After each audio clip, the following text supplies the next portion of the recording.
पौराणिक कहानी के अनुसार एक बार देवताओं और राक्षसों के बीच समुद्र मंथन हुआ। ये कि ऋषि दुर्वासा ने देवताओं को श्राप दिया था, जिससे वे कमजोर हो गए थे।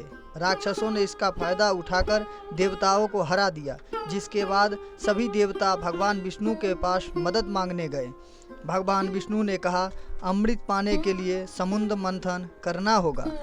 अमृत यानी ऐसा अमर पेय जो पीने से देवता फिर से ताकतवर हो जाएंगे।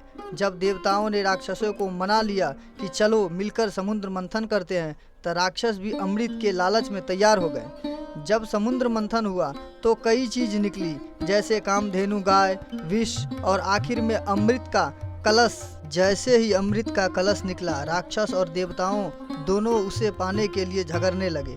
इस बीच भगवान इंद्र के बेटे जयंत ने अमृत कलश उठाया और वहां से भाग गए।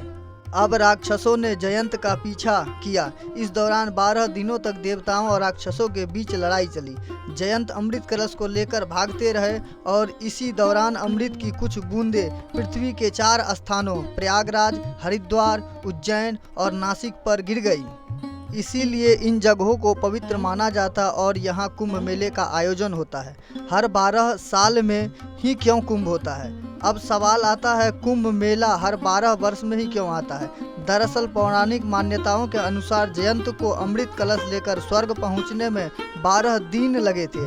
देवताओं का एक दिन पृथ्वी के 1 साल के बराबर होता है, इसीलिए कुंभ मेला 12 साल के अंतर्गत पर मनाया जाता है। महाकुंभ केवल एक धार्मिक आयोजन नहीं है, यह आस्था, संस्कृति और परंपरा का संगम है। यहाँ लाखों लोग पवित्र नदी में स्नान करने आते हैं। मान्यता है कि इससे उनके पाप धुल जाते हैं और जीवन में सफलता मिलती है। यही हमारे पुराण, यही हमारे शास्त्र कहते हैं। मिलेंगे नेक्स्ट वीडियो में।